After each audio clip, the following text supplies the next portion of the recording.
Veja nesta edição, poda de mangueiras neste período em Belém ajuda a evitar acidentes.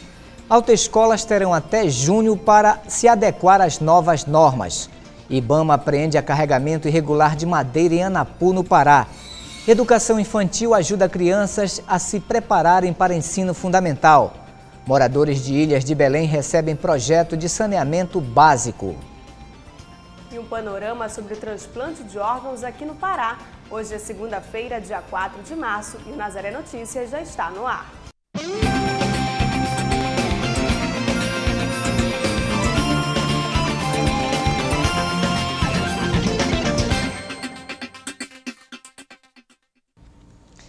Começamos esta edição mostrando uma ação que se realiza todos os anos neste período aqui em Belém, a poda das árvores. A maioria delas é centenária e, para evitar a queda, a Secretaria Municipal de Meio Ambiente de Belém está realizando uma poda preventiva. Neste final de semana, a operação aconteceu na Praça Batista Campos. O trânsito ficou complicado no entorno da Praça Batista Campos. A Rua dos Tamóis foi interditada pela Companhia de Trânsito. Os agentes da Secretaria de Meio Ambiente realizaram a poda das mangueiras da praça neste final de semana. A ação pegou de surpresa os usuários do local. Agora o que está faltando é prevenção para prevenção. Só que tem que ser o exame nas praças, com tempo, acurado, fazer uma programação, anunciar que isso vai acontecer. Por exemplo, hoje aqui está havendo essa interdição. Vamos tirar uma mangueira que está condenada, esse é o termo técnico. Mas, por exemplo, eu sou caminhante de área aqui da praça, soube hoje que isso vai acontecer. Alguns barraqueiros também estão sabendo hoje. Se podarem só um pouquinho, tudo bem, né? Mas não pode, né, deixar num ponto que a gente, né, fique sombrio, né, pra gente, né? O serviço de manutenção das árvores é realizado diariamente. Desde janeiro, agora, do início do ano, nós estamos fazendo o levantamento de todas, principalmente mangueira, em todos os trechos, em todas as ruas. Os técnicos realizam o levantamento de alguns galhos, rebaixam outros, retiram as ervas de passarinho e os galhos secos. De acordo com a SEMA, é a primeira vez que o vegetal é retirado aqui da Praça Batista Campos. A árvore já passou por diversas manutenções, mas o atual estado em que ela se encontra revela um risco à população. Essa mangueira, ela já há algum tempo ela já foi podada, né? Já houve uma... Então nós ficamos só observando. Houve uma observação, olha, aquela mangueira lá da Praça Batista Campos e tudo. Hoje ela não está, ela vai ter que ser retirada, justamente por isso. Por ser centenária, por ter feito um trabalho em cima dela, né? Um trabalho de observação, se fez a poda. E para evitar de retirar, vamos retirar, ela está assim, com erva de passarinho, a gente vai e retira. Não, vamos fazer uma manutenção primeiro e depois ficar observando. Apesar do perigo, o jeito é encarar com bom humor. As árvores, a senhora acha que elas dão esse clima melhor pra gente? Tem que dar, né, minha filha? É importante para nós. Agora, no caso, eles vão retirar completamente aquela mangueira. O que a senhora acha? Não pode, não pode. A Companhia de Saneamento do Pará realizou novas vistorias neste final de semana em lava-jatos de Belém. A ação procurou notificar os locais previamente identificados pelo uso irregular da água fornecida pela concessionária, que não pode ser utilizada para a lavagem de veículos. Desde fevereiro deste ano, 104 lava-jatos foram identificados como irregulares em 20 bairros da região metropolitana. Deste total, 57 já foram notificados. O uso irregular da água, além de onerar o Estado, ainda é um dos fatores responsáveis pela falha na distribuição à população belemense. A Central de Transplantes do Pará, em parceria com diversas instituições, inaugurou um painel interativo que mostra os números atualizados de doações de órgãos e transplantes e o número de pacientes na fila de espera no estado. A repórter Larissa Cristina está ao vivo com Ierecê Miranda, da Central de Transplantes da Secretaria Estadual de Saúde. Larissa. Marcos, o painel foi inaugurado na última sexta-feira em um shopping aqui de Belém. A doutora Ierecê Miranda está aqui ao nosso lado e vai dar mais detalhes. Doutora Ierecê, mecanismos como esse, como um painel interativo para informar a população, a senhora acredita que vai incentivar mais a doação de órgãos? Eu acredito que sim, a população paraense é bastante solidária, e realmente o que falta são informações. Então, eu acredito que a população conhecendo, né, o número de pacientes em lista de espera e também conhecendo o número de doações ou de transplantes que são realizados naquele mês, as pessoas vão realmente verificar que ainda falta muito para que a gente consiga diminuir o número dessa lista de espera dos pacientes. Agora, inicialmente, este painel eletrônico ele está em um shopping, mas ele vai ser itinerante, vai percorrer o estado inteiro? Sim, aqui em Belém ele vai ficar em vários lugares, no Parque Shop, que foi o lançamento, ele começou no dia 1º e vai até o dia 24 desse mês, e depois ele vai para um outro lugar. São vários lugares, como a Faculdade, né, do Estado, outros shoppings e outros lugares assim que estejam acessíveis para a população visualizar os números de pacientes em lista de espera e de transplantes, mas também de obter informações com um grupo de pessoas que vai estar lá prestando as informações de como ser um doador. E a senhora pode falar um pouco para a gente sobre como é esse universo do transplante de órgãos aqui no estado do Pará, os números da fila de espera, quais transplantes são realizados aqui no estado? Sim, somente 2 tipos de transplantes são realizados aqui, que é o transplante renal e o transplante de córnea.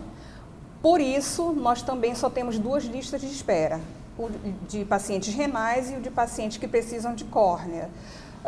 Mas até o final desse semestre, acreditamos que vamos ter mais 2 serviços de transplantes no Porto Dias, que já é um hospital que já está credenciado, somente dando tempo para que a regulação de tudo isso realmente venha a acontecer. Mas o transplante de fígado e de coração, o Hospital Porto Dias já está credenciado a fazer. Então, acreditamos que até o final desse semestre esse serviço já venha a acontecer. Mas quando a gente fala em sensibilização da população, a sensibilização acontece para todos os órgãos, para que haja realmente a doação seja efetivada em qualquer órgão? Sim, apesar de somente o transplante de rim e córnea acontecer hoje aqui no Pará, mas quando acontece uma doação, há a captação de outros órgãos, como coração e fígado.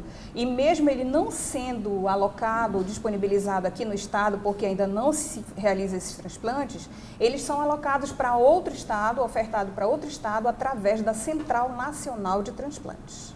Doutora Irecê, a gente já volta a conversar. Daqui a pouco eu volto com mais informações aqui direto da redação. Eu volto aí no estúdio. É com você, Marcos. O Ministério do Trabalho publicou hoje no Diário Oficial novas regras para a criação de sindicatos no país. A portaria também regula procedimentos para fusão, incorporação, desmembramento e alterações no Estatuto das entidades quando há mudanças de categoria ou base territorial dos trabalhadores representados. Uma das principais mudanças diz respeito à verificação da identificação e qualificação dos dirigentes e representantes.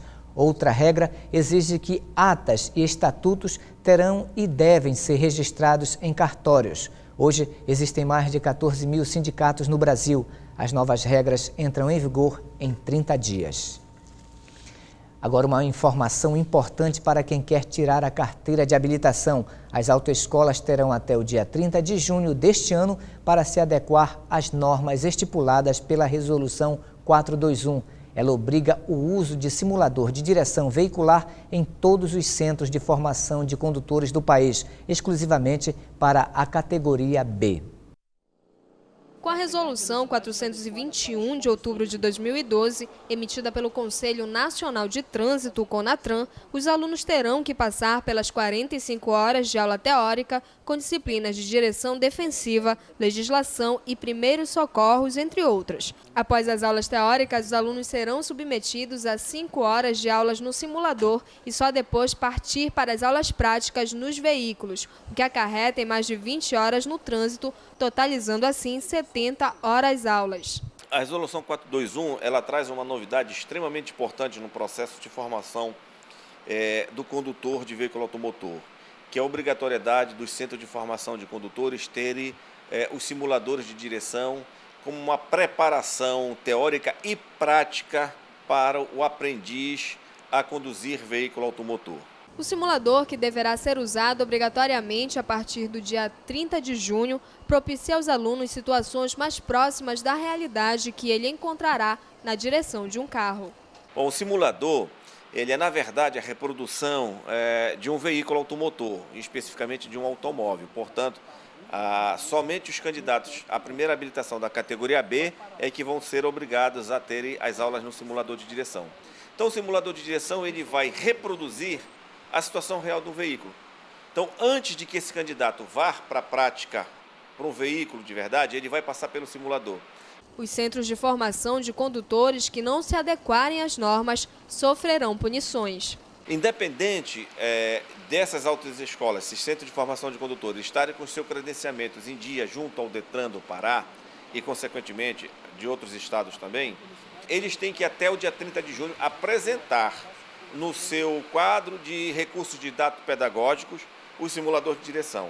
Se eles não tiverem o simulador de direção, eles terão o seu credenciamento suspenso até que eles possam se adequar. Uma das grandes contribuições dos simuladores está na diminuição do número de acidentes causados por condutores de carros. Quando o Conselho Nacional de Trânsito ele publica uma resolução, é porque ela já passou por uma análise das câmaras temáticas, que são as câmaras técnicas. E aí a gente tem certeza que a Câmara Temática de Educação, de Habilitação, de Saúde, avaliaram positivamente o simulador de direção como uma necessidade.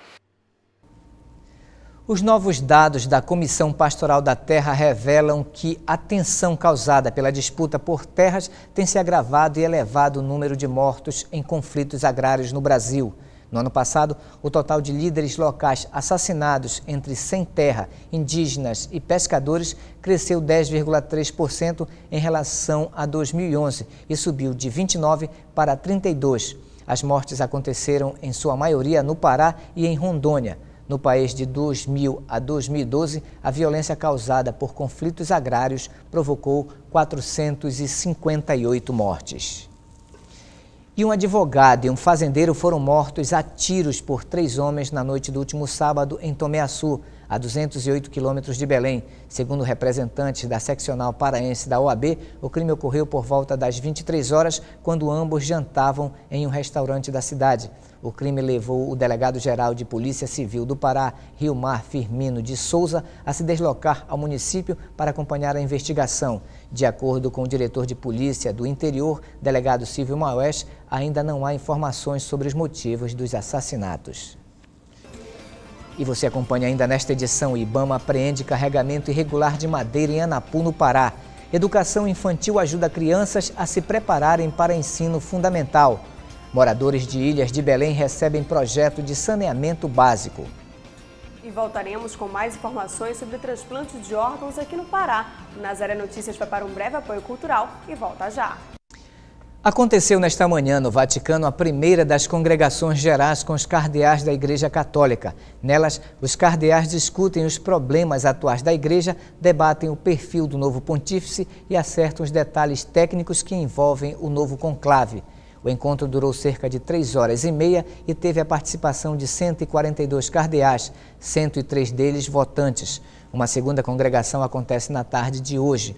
As congregações ocorrem 4 dias após a histórica renúncia do Papa Bento XVI, que deu início ao período conhecido como sé vacante. E vamos voltar a falar de doação de órgãos. Segundo a Central de Transplantes, em 2012 foram realizados 334 transplantes de órgãos e tecidos, 49 de rim e 285 de córnea. E atualmente a fila de espera tem 785 pessoas aguardando transplante de córnea e 790 de rim. Vamos retornar com a repórter Larissa Cristina. Larissa. Marcos, a falta de informação é a grande barreira para a doação de órgãos. Doutora Irecê, a senhora pode esclarecer para a gente como acontece esse processo do transplante de órgãos, ou na verdade, inicialmente da doação? Porque muitas pessoas desconhecem, por isso não doam. É verdade. Primeira coisa, para se tornar um doador, basta informar para a família a sua vontade, expressar essa vontade para a família. Antigamente, a doação de órgãos, o doador, né, que era voluntário, estava escrito na carteira de identidade.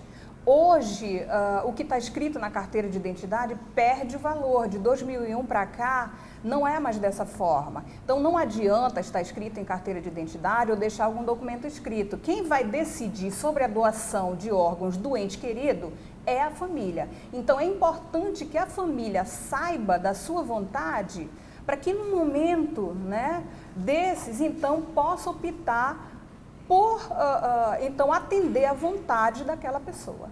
Agora o que a gente percebe também é que muitas pessoas não sabem de que maneira acontece esse transplante. Tem aquele mito, eu não vou doar porque meu marido não vai ser enterrado sem os olhos, ou sem um braço, ou uma perna. Na verdade, isso não acontece. Não, de forma nenhuma. E assim, uma das coisas assim que realmente assusta, né? Vão matar o meu marido, que o coração ainda bate, né, para retirar os órgãos. Uma coisa é certa, a morte do cérebro, ela é irreversível, ainda que o coração ainda bata. Com horas depois que o cérebro para de funcionar, de ter fluxo sanguíneo e de ser diagnosticado por no mínimo 3 profissionais médicos diferentes a morte encefálica, se constata isso, ainda que o coração ainda bata, mas aquela pessoa está morta. O cérebro parando e o coração ainda batendo, não há reversão do quadro. É diferente quando se tem um infarto, né, que o coração para de bater por alguns minutos ou alguns segundos, mas o cérebro ainda está vivo, funcionante. Então, isso pode ser revertido. No caso da morte encefálica, não, é um processo irreversível. E uma coisa que eu quero colocar assim bem claro é que não se confunda o coma com morte cerebral. O coma, a pessoa está respirando através de aparelho, mas o cérebro está vivo, a pessoa está viva. No caso da morte encefálica, há a paralisação completa das atividades cerebrais e essa pessoa está morta. Então, são essas pessoas que têm o diagnóstico de morte encefálica, principalmente acidente de moto, é o que mais se vê quando o paciente realmente entra, né, no hospital, através de um acidente, principalmente de moto, então é diagnosticado a morte cerebral. São nessas pessoas que a gente investe depois de diagnosticado para que não se perca os órgãos e eles vão ser enterrados, mas que esses órgãos sejam aproveitados em alguém. A outra situação é realmente, se fizer a retirada da córnea ou dos órgãos, vai ficar com o olho fundo, vai ficar danificado, vai ficar com a barriga murcha. É realmente uma cirurgia que é feita naquela pessoa para ser retirado os órgãos e a córnea. Mas tudo é reconstituído e feito de uma forma que não vai ser percebido, vai ser tudo preenchido e há uma lei que realmente dá cadeia se o médico entregar aquele ente querido de forma danificada. Isso não existe. E das pessoas que já fizeram a doação aqui no Pará, tem essa experiência de que realmente é entregue em perfeito estado o corpo daquele ente querido para a família. Agora, a senhora acredita que os hospitais aqui do Pará, os médicos estão preparados para sensibilizar as famílias, para informar as famílias e capacitá-las como fiéis doadores? Sim, os médicos envolvidos no processo têm, com certeza, essa capacitação, são capacitados, mas mesmo os profissionais da saúde ainda têm muito que aprender nesse sentido e para estar passando para as famílias. Mas qualquer informações também que precisarem, qualquer dúvida, pode entrar em contato com a Central de Transplantes, né, pelo telefone 4006-4284, que nós passamos todas as informações. Quem quiser mais contatos com a central também fica localizada onde? A senhora pode repetir também o telefone? A Central de Transplantes fica na Presidente Pernambuco, ali próximo ao Shopping Guatemi, próximo à Yamada. E o nosso telefone é o 4006-4284. Doutora Irecê, muito obrigada pela sua presença aqui no Nazaré Notícias, pelas suas informações. E eu volto aí no estúdio. É com você, Marcos. Obrigado, Larissa. O IBAMA apreendeu 6 balsas carregadas com 2.000 metros cúbicos de toras de madeira, 4 rebocadores e 2 tratores com pás carregadeiras durante a Operação Onda Verde em Anapu, no sudoeste do Pará. O maquinário e as embarcações faziam parte de um esquema para explorar madeira nas florestas de preservação permanente nas margens do rio Pacajá. Segundo o IBAMA, o empreendimento já emitiu guias florestais de venda para mais de 11 mil metros cúbicos de madeira amazônica. Todos os envolvidos ainda responderão civilmente e criminalmente pelos danos causados ao meio ambiente. A Operação Onda Verde atua em regiões líderes nos índices de desmatamento ilegal na Amazônia Legal. As inscrições para o curso livre de língua alemã da Casa de Estudos Germânicos da Universidade Federal do Pará terminam hoje. São ofertadas 25 turmas do 1º ao 6º nível, totalizando uma carga horária de 60 horas cada. Algumas turmas devem funcionar 2 dias na semana e outras vão acontecer uma vez por semana com duração de 4 horas. Os interessados devem se inscrever pelo site com uma taxa única por nível que varia de acordo com os interessados pelo curso. As aulas iniciam no dia 6 de março e terminam no fim de junho de 2013. A educação infantil não faz parte do ensino formal obrigatório, mas a maioria dos pais tem consciência da importância de inserir a escolarização na vida das crianças o quanto antes. Quem pensa que o primeiro contato delas com a escola serve apenas para brincar, se engana. As atividades são planejadas e as preparam para o ensino fundamental. Para antecipar o ingresso no ensino fundamental, o Ministério da Educação instituiu o ensino fundamental de 9 anos. A série conhecida como alfabetização, que pela Lei de Diretrizes e Bases da Educação se enquadrava como facultativa, passou a ser obrigatória. A criança que ingressava na primeira série do ensino fundamental aos 7 anos, agora inicia a educação formal obrigatória aos 6. Medida que, para esta pedagoga, constata a relevância da educação infantil no percurso de formação dos pequenos. A partir de agora, o governo recebe essas crianças com 6 anos, né, já no primeiro ano do ensino fundamental. Então, a antiga alfabetização tornou-se agora o primeiro ano do ensino fundamental, tornando-se obrigatório para o governo. Então, o governo já percebeu, sim, que a educação infantil é importante para esse processo de formação, para a base da criança. Então, começa aí, através também do governo, a importância da base fundamental da educação infantil para esse processo de alfabetização. As séries da educação infantil, que vão do maternal ao Jardim 2, são oferecidas em escolas particulares. A Secretaria Municipal de Saúde de Belém mantém creches que utilizam metodologia educacional parecida. Disciplinas como linguagem, matemática, artes, ciências naturais e sociedade são traduzidas para os alunos. A arte é uma das principais ferramentas no aprendizado. A arte, em primeiro lugar, ela deve estar inserida do maternal até a MBA, né? Quem dera que todos pudessem participar da arte. Mas na criança, fundamentalmente, na educação infantil, a arte ela vem despertar a ludicidade, a criatividade, desinibe.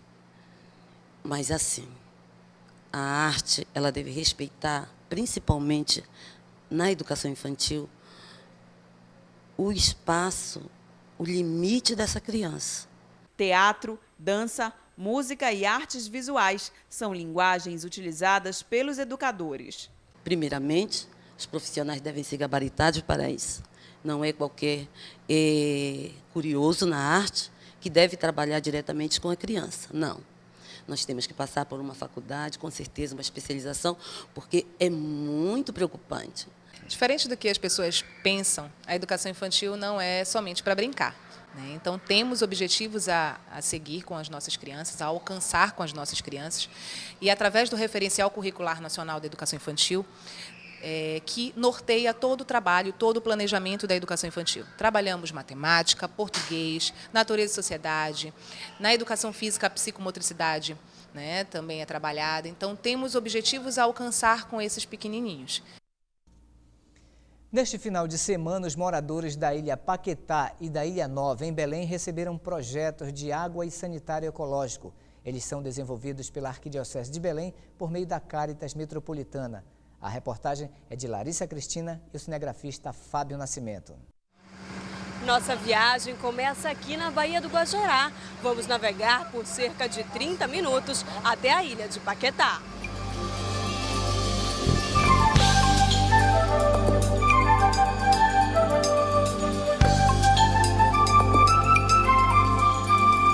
Na chegada ao pequeno trapiche, tivemos dificuldade para descer porque a maré estava baixa. Por isso que eu vim também. 115 famílias moram em Paquetá. Uma das primeiras casas é a de Joelma. Ela conta da dificuldade por não ter água potável na ilha. Quando a gente necessitava ir buscar água, como muitos moradores não têm embarcações, teriam que beber da água, que vocês estão vendo, é uma água poluída, bem suja, né? E acontecia muito de crianças, infecção intestinais, germes, essas coisas, tudinho, vômito, tudo causado pela água. E agora o nível baixou bastante, que até a gente de saúde que passou por aqui já achou notou bastante diferença. A realidade agora mudou para algumas famílias. Aqui na ilha de Paquetá, 15 famílias foram beneficiadas pelo projeto, mas a intenção é que 115 no total ganhem as caixas d'água. Falta incentivo ainda para que seja instalado em 92 casas. Exatamente, a Caritas, como a Igreja de Belém, deseja e quer e irá, com a graça de Deus, implantar em todas as famílias da ilha. Implantamos em 15 unidades, ainda faltam 92 famílias para serem implantadas somente aqui na ilha de Paquetá e contamos com a sua ajuda, com a sua contribuição para que este sonho que for realizado para essas 15 famílias possa se estender para toda a ilha. O projeto Água em Casa Limpa e Saudável é uma tecnologia sustentável para a captação e o aproveitamento da água da chuva. O sistema consiste em recolher, filtrar e armazenar e também disponibilizar a água. Agora melhorou, né? Tem nossa água aqui. Isso melhorou também, facilitou muito para a gente. Após a inauguração, nos despedimos da comunidade e seguimos viagem rumo à Ilha Nova. –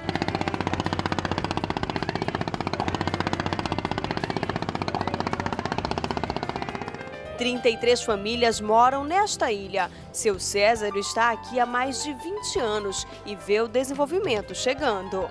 Olha, eu acredito que mudou não só na Ilha Nova, como em todo o contexto das ilhas de um modo geral. Que para nós é fundamental, principalmente no sistema de poluição dos rios, da nossa área aqui, e com visão futura de se verificar a agricultura urbana e periurbana, a agricultura familiar. A Ilha Nova foi uma das primeiras a receber o projeto da água. Todas as 21 famílias já foram beneficiadas. Hoje chegaram por aqui os sanitários ecológicos seco. Vai depender da gente cuidar como deve cuidar, né? Tem que ter um pouco de trabalho. Então a gente tem que cuidar para dar tudo certo. É como eu estou falando. Se a gente fizer a coisa certa, com certeza tem tudo a ser melhor para a gente, melhorar mais para a gente. A estrutura usa tecnologia simples que transforma os dejetos humanos em adubo orgânico. O sanitário é considerado ecológico porque utiliza os ciclos naturais e não tem o esgoto como um produto. Assim, não contamina nem a água e nem o meio ambiente. 15 famílias receberam as estruturas. A meta é alcançar 28. Para conseguir, a Caritas conta com parcerias. Então eu achei maravilhoso e tenho muita honra e fico até agradecida de poder realmente, através do Juizado Especial Criminal do Meio Ambiente, representando o Tribunal de Justiça do Estado, né, realmente colaborar com materiais, com a doação de materiais que são oriundas das prestações pecuniárias que nós realizamos nas transações lá no Juizado. Na solenidade de inauguração, todos estiveram reunidos.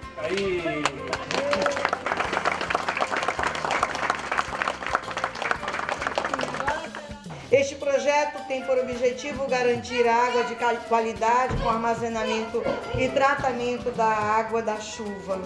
E é um projeto que tem um vínculo muito forte com o social, ambiental, e o Banco da Amazônia apoia projetos dessa natureza, logicamente além do cultural, econômico, mas principalmente social e ambiental, que é o caso do projeto sanitário ecológico.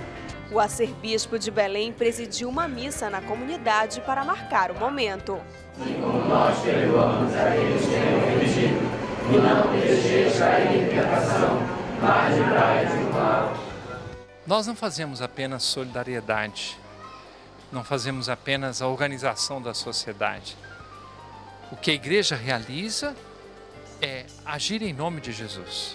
É por causa da presença de Jesus em cada pessoa, por causa desse amor com o qual nós nos apresentaremos um dia diante dele.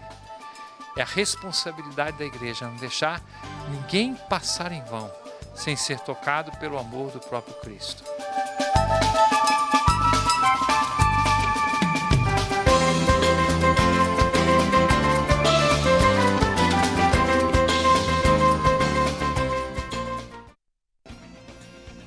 E você pode sugerir temas para as nossas reportagens. Basta entrar em contato com nossa produção pelo número 40069211 e indicar o que você gostaria de ver aqui no jornal. E para rever as matérias de hoje, acesse o Portal Nazaré pelo endereço www.fundacionazaré.com.br ou entre na nossa página no Facebook. O Nazaré Notícias fica por aqui. Nos encontraremos amanhã na próxima edição. Até lá!